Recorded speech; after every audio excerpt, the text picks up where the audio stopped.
Hello guys, welcome back everybody. आप सभी का मेरे यूट्यूब चैनल माय सक्सेस गुरु में पुनः हार्दिक स्वागत व अभिनंदन। मैं लोकेश चौहान, हिस्ट्री लेक्चरर, माध्यमिक शिक्षा विभाग राजस्थान, नए वीडियो के साथ एक बार फिर से हाजिर हूं।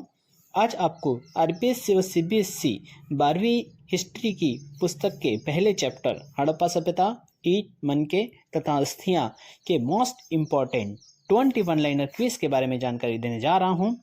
इस 5 मिनट के वीडियो में बताए गए क्वेश्चन बोर्ड एग्जाम में अधिकतर पूछे जाते हैं। इन्हें आप एकाग्रचित्त होकर सुने व अपनी नोटबुक में लिखें। अब हम टॉप 21 लाइनर क्विज के तीसरे पार्ट को स्टार्ट करते हैं। प्रश्न: हड़प्पा सभ्यता में कौन से नगर शंख से बनी वस्तुओं के लिए प्रसिद्ध थे? हड़प्पा सभ्यता में नागेश्वर तथा बालाकोट शंख से बनी वस्तुओं के लिए प्रसिद्ध थे। ये दोनों शहर समुद्र तट के समीप स्थित थे। अगला प्रश्न: हड़प्पा सभ्यता के नगरों के भवन किस से बने होते थे? हड़प्पा सभ्यता के नगरों के भवन पक्की ईंटों से बने होते थे। अगला प्रश्न: हड़प्पावासी कार्नेलियन एवं सेलखड़ी कहाँ से मंगाते थे? हड़प्पावासी कार्नेलियन भड़ोद गुजरात से एवं सेलखड़ी दक्षिण राजस्थान व उत्तरी गुजरात से मंगाते थे। अगला प्रश्न: एडी का क्या तात्पर्य है? यह एनो डोमिनी नामक दो लैटिन शब्दों से बना है जिसका तात्पर्य ईसा मसीह के जन्म वर्ष से है। हिंदी में एडी को ईस्वी लिखा जाता है। अगला प्रश्न: खेतड़ी क्षेत्र में मिले साक्ष्यों को पुरातत्वविदों ने क्या नाम दिया है? खेतड़ी राजस्थान क्षेत्र में मिले साक्ष्यों को पुरातत्वविदों ने गणेश्वर जोधपुरा संस्कृति का नाम दिया है। अगला प्रश्न: हड़प्पा सभ्यता के नगरों के भवनों के निर्माण में अधिकतर किस आकार की ईंटों का प्रयोग होता था? हड़प्पा सभ्यता के नगरों के भवनों के निर्माण में 4:2:1 आकार की ईंटों का प्रयोग होता था। अगला प्रश्न: हड़प्पाई बाट किस पत्थर से बनाए जाते थे? हड़प्पाई बाट चर्ट नामक पत्थर से बनाए जाते थे। अगला प्रश्न: हड़प्पाई लोग किन वस्तुओं से अपना भोजन प्राप्त करते थे? हड़प्पाई लोग कई प्रकार के पेड़ पौधों से प्राप्त उत्पादों और मछली सहित जानवरों से प्राप्त भोजन करते थे। अगला प्रश्न: हड़प्पा सभ्यता के पतन के कोई दो कारण बताइए। हड़प्पा सभ्यता के पतन के दो कारण: पहला, जलवायु परिवर्तन, दूसरा, वनों की कटाई। अगला प्रश्न: मोहनजोदड़ो के दुर्ग पर स्थित दो प्रमुख संरचनाओं का उल्लेख कीजिए। माल गोदाम तथा विशाल स्नानागार, ये दोनों मोहनजोदड़ो के दुर्ग पर स्थित प्रमुख संरचनाएं थी। अगला प्रश्न: सर्वप्रथम हड़प्पा सभ्यता का उत्खनन कब और किसने आरंभ किया? सर्वप्रथम हड़प्पा सभ्यता का उत्खनन 1921 ईस्वी में दयाराम साहनी ने आरंभ किया। अगला प्रश्न: मोहनजोदड़ो का दुर्ग ऊंचाई पर क्यों बनाया गया था? मोहनजोदड़ो का दुर्ग ऊंचाई पर इसलिए बनाया गया था क्योंकि यहाँ की संरचनाएं कच्ची ईंटों के चबूतरों पर बनी थी। अगला प्रश्न: भारत के उस संगठन का नाम बताइए जो पुरातात्विक उत्खननों के माध्यम से हड़प्पा के खंडरों को पहचानने का प्रयास कर रहा है। भारतीय पुरातत्व सर्वेक्षण भारत में पुरातत्वीय उत्खननों के माध्यम से हड़प्पा के खंडरों को पहचानने का प्रयास करने वाला संगठन है।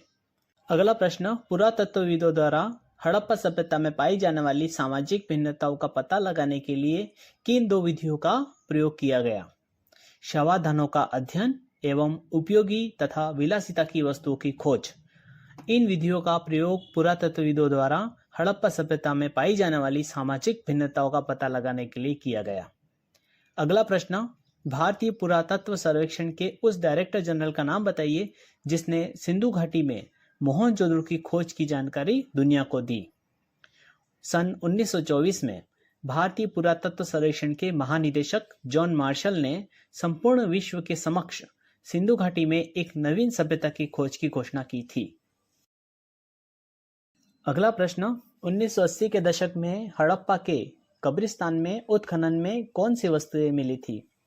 1980 के दशक में हड़प्पा के कब्रिस्तान में उत्खनन में एक पुरुष की खोपड़ी के समीप शंख के 3 छल्ले, जेस्पर के मनके तथा सैकड़ों सूक्ष्म मनकों से बना एक आभूषण आदि वस्तुएं मिली थी।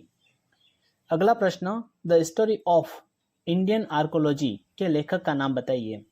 The story of Indian archaeology के लेखक S.N. राव हैं। अगला प्रश्न: पुरातत्वविदों द्वारा खोजी गई उपयोगी वस्तुओं का उल्लेख कीजिए। चक्कियाँ, मृदभांड, सुइयाँ, झावा आदि पुरातत्वविदों द्वारा खोजी गई उपयोगी वस्तुएं थी। अगला प्रश्न, हड़प्पा के लोगों द्वारा अपनी लिपि में जितने चिन्ह प्रयोग में लाए जाते थे उनकी संख्या कितनी थी? हड़प्पा के लोगों के द्वारा अपनी लिपि में लगभग 375 और 400 के बीच चिन्हों का प्रयोग किया जाता था। अगला प्रश्न, हड़प्पाई सभ्यता में पुरातत्वविदों ने सामाजिक भिन्नता को पहचानने के लिए कौन सी विधि का प्रयोग किया? हड़प्पाई सभ्यता में पुरातत्वविद सामाजिक भिन्नता को पहचानने के लिए पुरावस्तुओं को उपयोगी तथा विलासिता की वस्तुओं में वर्गीकृत करते हैं। इस वीडियो में हमने 12वीं इतिहास के पहले चैप्टर हड़प्पा सभ्यता, ईंट, मनके तथा अस्थियां के परीक्षा उपयोगी मोस्ट इम्पोर्टेंट क्विज के बारे में जानकारी प्राप्त की। ये क्विज 12वीं कक्षा के अलावा आरपीएससी, यूपीएससी, एसएससी, रेलवे के द्वारा आयोजित सभी प्रकार के कंपटीशन एग्जाम में अक्सर आते रहते हैं। आप इन प्रश्नों को कान खोलकर एकाग्रचित होकर तन्मयता से सुने तथा अपनी नोटबुक में लिखें व इन्हें कंठस्थ करें। इन प्रश्नों के अलावा कभी भी दूसरा प्रश्न नहीं पूछा जाएगा। इस वीडियो का पीडीएफ मैंने मेरे Telegram group my success Guru only GK में दे रखा है। आप इस वीडियो का पीडीएफ वहां से डाउनलोड कर सकते हैं। इससे पहले भी मैंने सभी चैप्टर के वीडियो यूट्यूब पर अपलोड कर रखे हैं जो आपके ज्ञान के भंडार में बढ़ोतरी करेंगे, जिसका लिंक मैंने डिस्क्रिप्शन में दे रखा है। अगर आपको ये वीडियो अच्छा लगा हो तो आप ज़्यादा से ज़्यादा अपने मित्रों को शेयर करें व लाइक करें। आपसे रिक्वेस्ट है कि इस चैनल को सब्सक्राइब अवश्य करें। अगले प्रैक्टिस सेट में हम फिर मिलेंगे। मेरा यह वीडियो देखने के लिए आपको तहे दिल से धन्यवाद, आभार, साधुवाद।